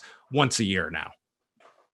And I think there needs to be like right balance between live action versus, what's backstage. And I don't know if they hit that tonight, but there's certainly like the name value itself in the Firefly Funhouse or in the Boneyard match or the Stadium Stampede, I think is enough for them to, promote either on a TV show or on a pay-per-view to spark some interest. But there has to be probably better balance than what we saw tonight in terms of live to taped content. Yeah, I agree, and I think we kind of saw a good example of that before COVID in the Cody Jericho feud. You remember where there were all of those kind of like, running through the offices and breaking down doors and out into the aisles and whatnot of the stadiums. I thought that those showed that they were able to do these slightly more staged and planned scenes moving through different areas with a kind of a somewhat cinematic element, but the crowd was still absolutely dead center of it. If I could just quickly fire a question to you guys. I was really excited to see Lio Rush come out. I have loved his stuff in MLW and in NJPW Strong over the last little while. I think he's somebody who's really raised his stock since leaving the WWE. I guess we might be getting a private party feud if he can find a tag partner, but I'd be interested in seeing how you think he'll be booked and who he might be feuding with in the short term. Thank you, All right, Bruce. thanks a lot, Bruce. Yeah, I think we'll get a sense of what, first of all, if he's coming in, if it's just going to be, sometimes they have brought people in and they get a bit of a showcase. Are they going to stick around or not? I think we'll get to see Lio Rush at least for, to get that opportunity. And yeah, you would seem him finding a partner would make sense to do something with Private Party. That seemed to be one of the angles that they shot in the Battle Royal. Yeah, who knows? I think he would fit in pretty strong with like a lot of people. He's a great talent. Like, I think he would add a lot on that roster. Yeah, I sense. Who knows? Like, my other comparable is somebody like a Matt Sydal who kind of comes in and like hasn't really done a whole lot besides like, be a maybe dependable tag team wrestler now and maybe like a good kind of like opening match guy to do a maybe once in a while TNT title challenge or something. I feel like Lio Rush has like built himself up to, have a bigger status than that. But is he going to be of the level of, let's say maybe like a Miro signing? Remains to be seen. Let's go up next to Nick. Nick, thank you for staying up. What's going on? Happy Dior's Day, gents. Happy Dior's Day, sure. I'm a fan of that pun way. I don't know. Dior's Day device. Okay. The Dior's Day device. Yeah. John, I totally agree with you. I think this is one of AEW's best pay-per-views, and in my opinion, their best. I think you could really tell that everyone on this show was elevated about 25 to 35% with just having the crowd back, including commentary. Like, I'm not someone who is a particular fan of Jim Ross on AEW shows. I really enjoyed him tonight. I enjoyed everyone, all the guest commentators. And I think the real strength of these AEW pay-per-views is that all of the action across the board is so diverse. Like a Mox and a Kingston match is so different from a Kenny Omega match, or Kenny Omega triple threat is so different to a Sting and Darby Allin match, which I thought was incredible. And I think on the Stadium Stampede thing, it'll be interesting to see how they proceed with, just the integration overall of the Jacksonville Jaguars brand into AEW. Because I think you can definitely tell tonight that they're bringing a lot of big names into like the Jacksonville Association. I thought for sure we were going to get some Trevor Lawrence and Tim Tebow stuff tonight. We didn't end up getting anything from those two Jaguar stars. But I think they eventually will return to this concept. I think the brand integration is just it's so convenient for them to do it, and it helps out both of Tony Khan's, main business ventures. It would be a great idea for like a halftime heat type of thing, I mean, essentially absolutely. Like halftime heat, the original with Rock and Foley was kind of this, but you can add certainly more of a pre-edited, element to it now these days. I'm interested in what you guys think in terms of cinematic matches for Sting, because I don't know how, I think Wai, you brought this up, like, I don't know what the legs would be for a Sting singles match in the near future. He looked really, really great tonight, but I wonder if you wanted to return to, a Sting cinematic match like we saw at Revolution, like, would that be an avenue going forward, and would a crowd be tolerable of that, or would they want to see Sting in person, I think going back to our conversation from earlier, I think they're going to be very careful about like how many cinematic matches they can promote from this point on, with the live crowd. So I don't anticipate it for the upcoming pay-per-views. I think they will promote a Sting singles match at some point. We're going to go through our Sting first unedited live match in 6 years. And then their first singles match in 6 years. And it has to be the right opponent with the right layout. But I do think we'll get that. Yeah. All right. I thought the show was great. And as always, I enjoy everything you guys do. So have a good evening. Thank you very much, Nick.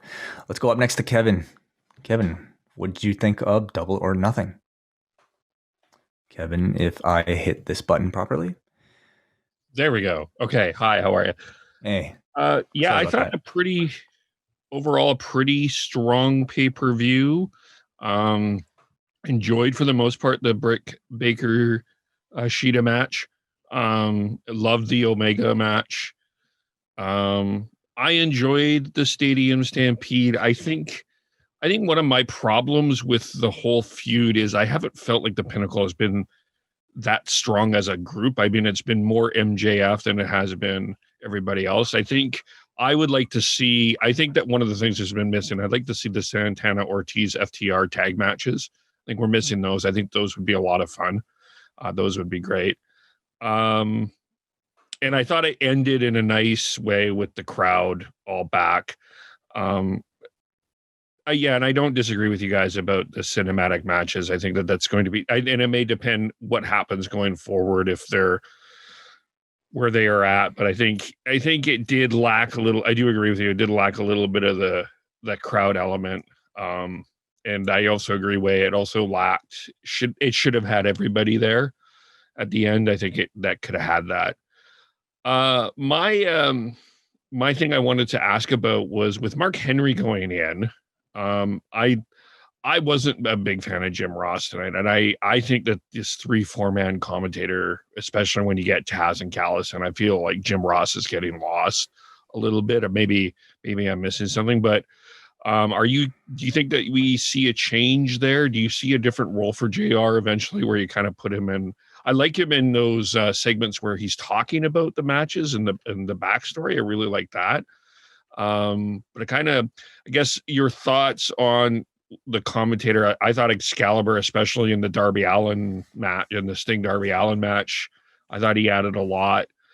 Just kind of where you see Jim Ross. And I'm just also finding it interesting that Paul Wright and Mark Henry are going to be using commentator roles, and the WWE has struggled in that. And just kind of maybe your thoughts on the commentator situation at AEW a little bit more, and I'll hang up. Thanks. Thanks, Kevin. I think overall, I think Excalibur is tremendous. He is. You couldn't ask for a better play-by-play person who knows the depth of knowledge about everything that he does for this particular roster. I didn't mind JR at all on this show. I think, at this point, it's like he is associated with the product long enough, and I think his value really comes from just his brand and having his face attached to the thing, and having that big moment every single pay-per-view of him entering, the arena before that buy-in. It's to me, he brings a lot of value there. But what do you think, John?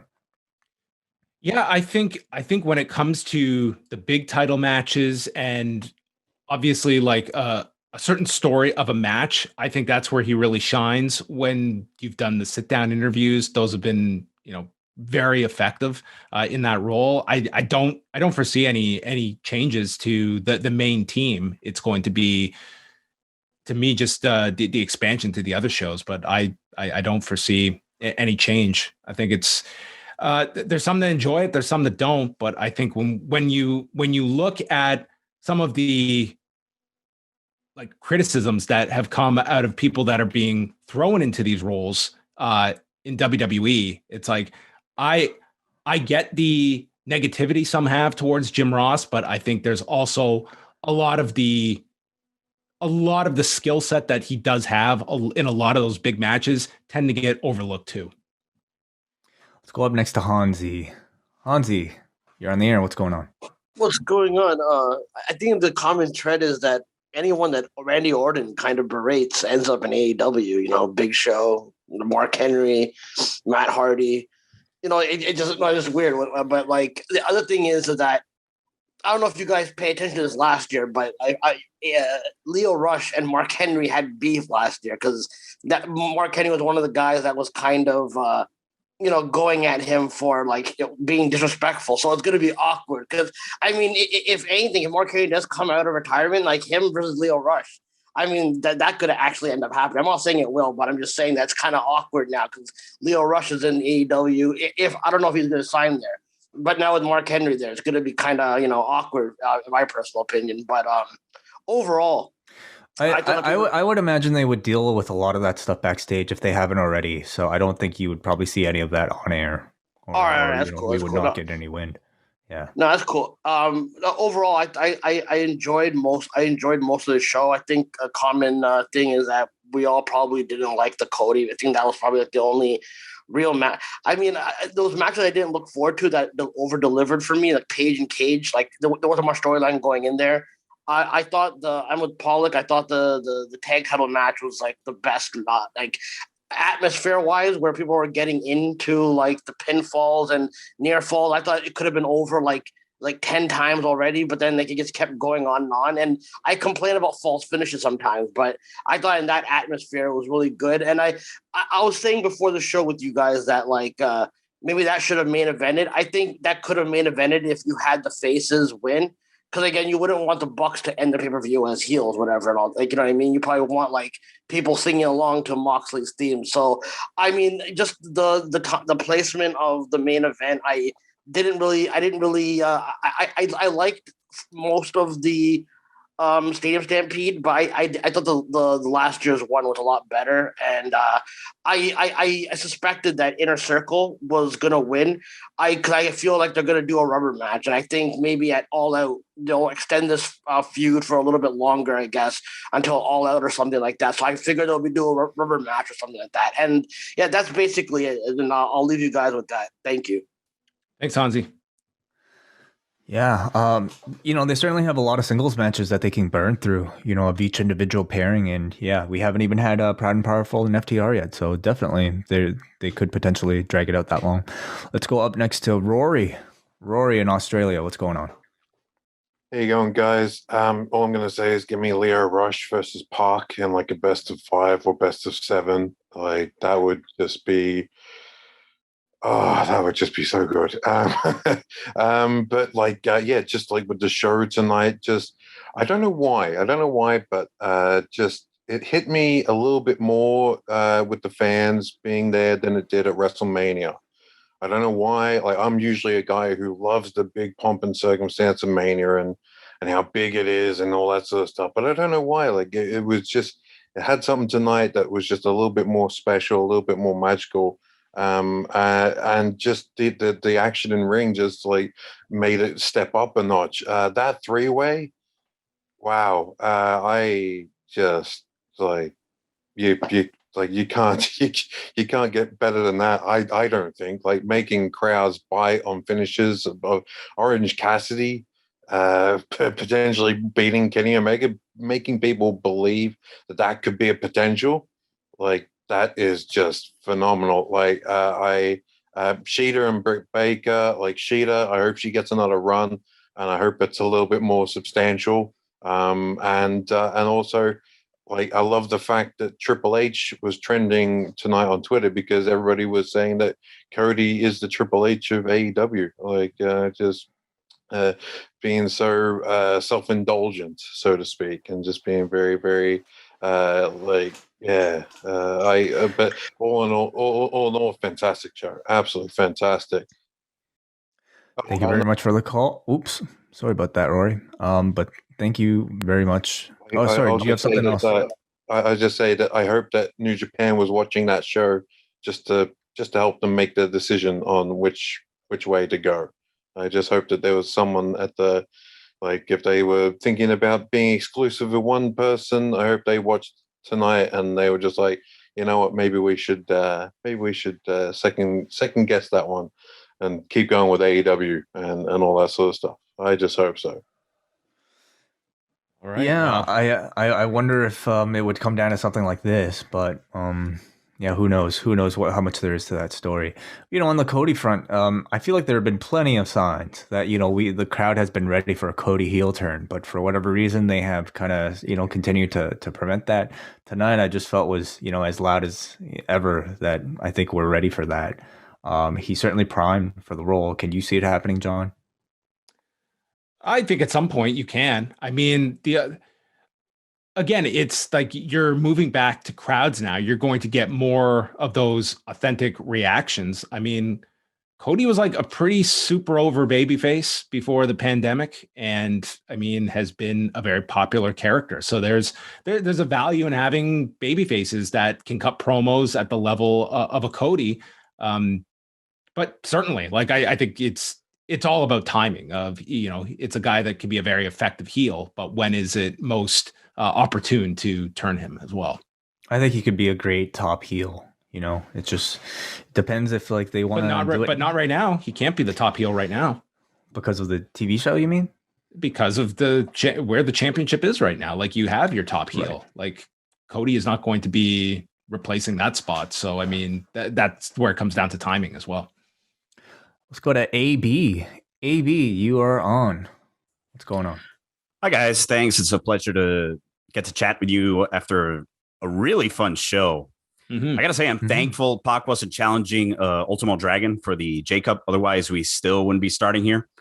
But, you know, overall, it was a very fun show that kind of highlighted to me just how much AEW has been able to work with younger stars like Jungle Boy, Darby Allin, Orange Cassidy, and, you know, showcase them as stars, main event acts, etc. I did kind of find it noticeable. Christian Cage was getting booed during the Battle Royal whenever, you know, there was a chance that Jungle Boy would be eliminated. Because the crowd loves Jungle Boy more so than Christian. I don't think Christian was getting, you know, booed throughout the match. If anything, I would say they were somewhat apathetic towards him. But, you know, when they were being paired, when he was being paired in there with certainly the more overwhelming fan favorite in Jungle Boy, he was leaning into the heelness, I thought. I don't know, guys. I don't know if you guys would allow me to talk about the news this week, particularly Willie Urbina, man who I spoke for many years. I don't know if you guys would allow that or rather have it on another show. Yeah, why not? So I wouldn't say that his words were racist per se. I think it's just the culture over here is very insulated. We really don't understand the consequences of Puerto Rico. Okay. We don't really grasp the consequences of that kind of mentality or comment, etc. You know, I live it every day where I will watch television. There was recent incidents with comedians sporting blackface, and, you know, half people are mad about it. Other people just don't get why it's a big issue. Maybe not to us, but, you know, internationally to the United States or UK, it is a big issue for very good reason. It's not to defend Willie Urbina or something like that, but, you know, just to put it out there that unfortunately us as a culture here in Puerto Rico, we're very insulated when it comes to racism and that kind of issue. And I just wanted to come here and be able to get that off my chest. Thank you for the thoughts. I understand where you're coming from, and I certainly think the way people are raised is a big factor. But we're talking about a commentator who is working for an American company on a live broadcast, and yeah, he didn't know he was on air, but that doesn't really make it any different, any better. Like, he is a if you're working for, I think even if he was working for a Puerto Rican company, I just can't really excuse something like that on a professional work environment. Man, it's really, I can't buy that excuse. No, I'm not saying it's an excuse, because unfortunately WWC over here will practice that kind of stuff. Comment on a person's color and stuff like that. It's not an excuse at all. He should have gotten punished. I understand him getting fired, etc. But it's not an excuse. I just wanted to get it out there. Unfortunately, we really need to mature as a culture over here. Yeah, maybe this is, like a big sign, if in fact this type of practice is occurring frequently. Listen, I understand you seem to know the man personally, and I would think that maybe this was not the best representation of who he is, or the person that you know. Unfortunately, it was made, and this is out there, and he has to answer for it. And that starts with him being let go. And I wonder if he will comment. Has he commented?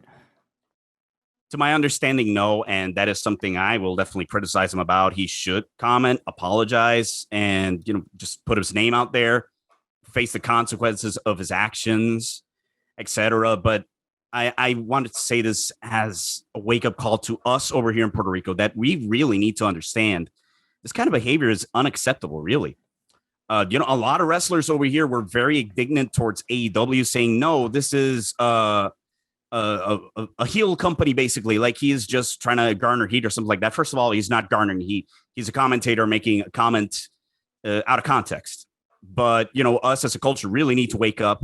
This is how wrestling is internationally. That's why it's a multi-million-dollar company outside of Puerto Rico. And we're in Puerto Rico, we're not even on TV anymore. You mean AEW's not on TV? Referring to WWC in particular, which he's worked on, and other, there's no outlet for Puerto Rico when it comes to wrestling on television at all. Right. Thank you very much for the call, AB. Thank you, guys. Appreciate your thoughts. Hope you call back in soon. Any thoughts, John? No, I mean, I think AEW made the decision that they had to. I mean, they had to take action, and they took it right away. And I think that's going to be on Willie Urbina to address it and to issue his statement, his apology that I think should be made after it. It's something that, I mean, you can say, hey, I didn't know I was on the air. That doesn't fly. Like, I've been in enough situations where it's like when you have a microphone on, it's like you always have to be, you're in, like, those are your words that are coming out of your mouth, and you have to own that. So that's just the situation. And I didn't see AEW, like, as soon as we talked about it on Friday night, like, and hearing that, like, that was the only outcome I could foresee AEW making the next day. Our final call of the night, we go to New Jersey. Brandon, from what I understand at this point, the former Intercontinental Champion. Yeah, it was a good run, man. But all things must come to an end, right, Way? I got retired you like Orton. You retired me, yes, that is correct. So just like Randy Orton retired all those vets that are at AEW now. In January. What? Never mind. I'll be quick. I enjoyed I thought Serena Deeb was awesome. She's a tremendous ring general. What do you think is next for her besides defending the NWA title? Do you guys think that there's a higher ceiling for her? I know her age is against her and whatnot, but what are your thoughts on that? You're talking to 37-year-olds, okay? So 34 is, I mean, she's in her prime. 34, like, seriously, that's like... Yeah. I think she... Go ahead. I'm sorry. I think she faces Thunder Rosa, and I think Thunder Rosa might take that belt back. But I wasn't trying to be an ageist or nothing like that, because I think she's awesome. I think she could be champion, for my personal opinion. But I hope no one took a slight to that. No, very much so. You're in trouble, Brandon. A lot of people, all our over 34s are just scoffing at Brandon from New Jersey right now. And one more thing, what do you think of the Pinnacle? Like, I mean, I felt like they lost all their feuds so far. Like, and this is supposed to be like an awesome stable. Like, I know they got one over on us with Blood and Guts and whatnot, but I mean, they've had 2 big matches, so I mean, that's, I guess, 500. I mean, I think all these feuds are gonna, continue now. I think you're just gonna splinter off a number of these groups, but I think it's like Pinnacle's still going to be positioned as kind of, whether that or the Elite, whichever, that's like 1A, 1B of your heel groups. But I still feel like they are going to be kind of the focus of the company from, coming out of this match, and where you go now with Jericho and MJF, and probably with Santana and Ortiz and FTR. There's still like a lot, I think, to this feud with the Inner Circle and how the Pinnacle comes out of this. That's all I got. It's 156 and 50 degrees in the east. Good night, everyone. Good night, Brandon. Thank you, Brandon. Always appreciate you. John, because it is such a late show, I hope people will be able to understand if we aren't able to read your feedback on the forum tonight. So are you okay with that? Yes. Let's go through a few of them here. Okay. First of all, in the poll, you guys gave the show an 8 out of 10. I'll start off, John, with Mark, who says, top to bottom, one of the most enjoyable pay-per-views I can recall. The atmosphere was perfect. With the exception of Cody and Agogo, the crowd was on fire for almost everything. Loved the fact that at the end of the night, it was Sammy looking like a big star, just like Jungle Boy, MJF, Britt, Orange Cassidy, Darby, and Hangman. These guys will be the stars of the next few years, and this pay-per-view did a lot to ensure that they are treated as such. The Sting tag match was super fun, perfect use of a legend, same with Christian and even Jericho. Just a super fun show.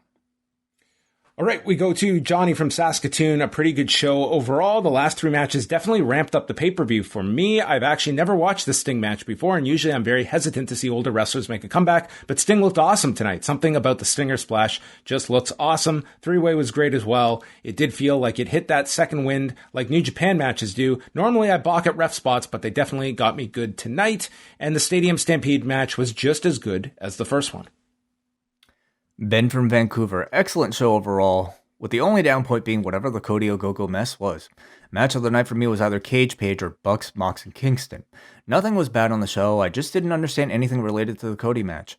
Stadium Stampede was a little goofy, and I think Pinnacle has to boot out Spears now and blame him for the loss. Overall, entertaining though.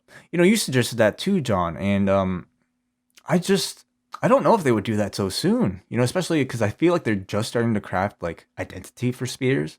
That I can't see them just like ousting him into like nothingness, because I feel like he would just flounder without him.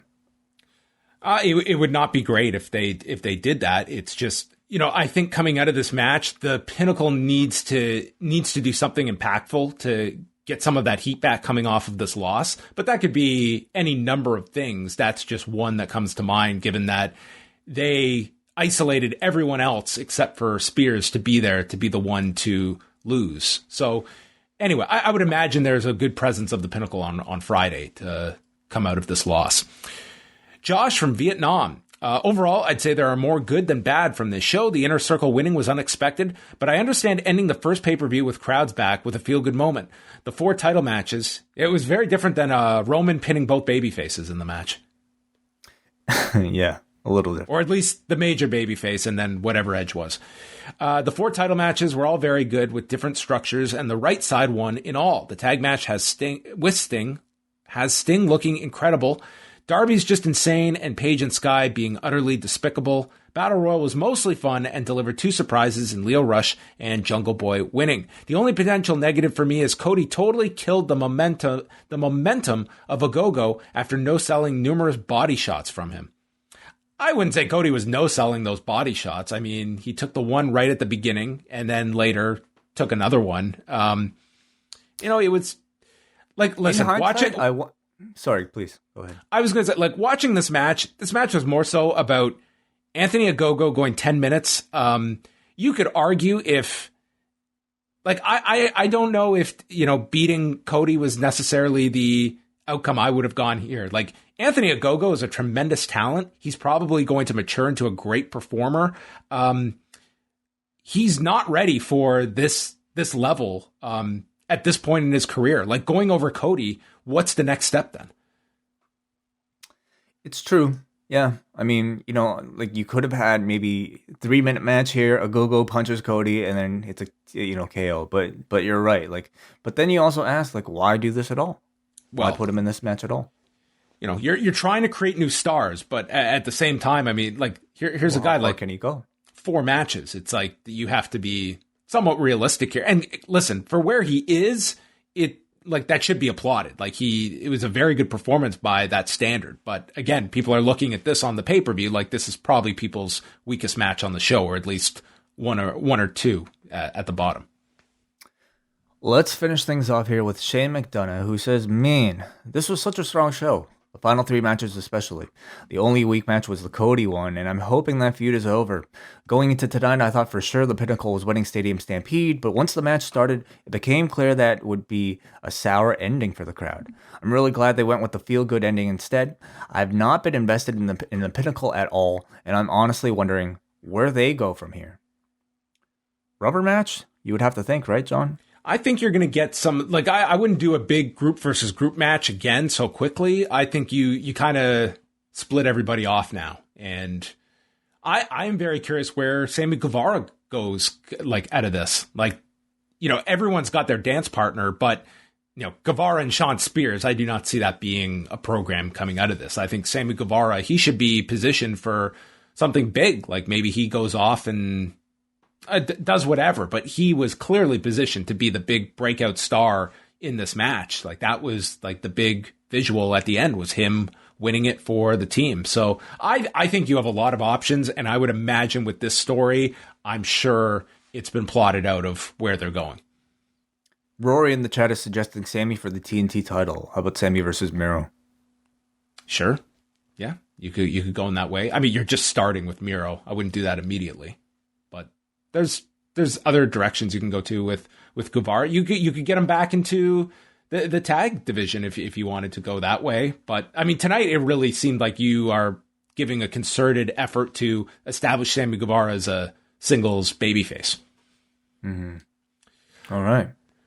Well, there we go. That is Double or Nothing. I want to thank everyone for tuning in live tonight. It seemed to be a pretty strong reviewed pay-per-view that people enjoyed. We're going to be back in, less than 24 hours time. We will be live for our Double Ice Cap and Espresso patrons Monday night at 11:15 Eastern, right after Raw, the debut of Jimmy Smith as the new voice of the show. I had totally forgotten. Wow. Brand new voice. So that will probably be the most interesting part of Raw. They have actually announced quite a bit of stuff. They announced Drew McIntyre and Kofi Kingston. AJ Styles and Omos will finally defend the tag titles against Elias and Jackson Riker. Randy Orton versus Xavier Woods. And Miz TV with Charlotte and Rhea Ripley. It's a bit of a come down, I have to say, John. Are you excited? I'm sure there will be plenty to talk about either way. So please join us for that. Of course, live for Double Plus patrons, but as always, free for everybody else afterwards. On top of that, John, I wanted to point everybody's attention to our latest post-movie review, The Descendant. Oh, man, I keep screwing that up. The Dissident. Because this Tuesday we're scheduled to have an interview with director Brian Fogel talking about his documentary. I've also been alerted that just now, or some time ago, very recently, The Dissident is available on Amazon Prime Video for only 99 cents. So if you're curious about the documentary, I highly encourage you to check it out, watch it, and leave some feedback if you have a question for Brian before Tuesday. You can do that, and the whole schedule for the coming week will be up Monday morning at postwrestling.com. Thanks to everybody for tuning in, and that is going to wrap it up. Goodbye.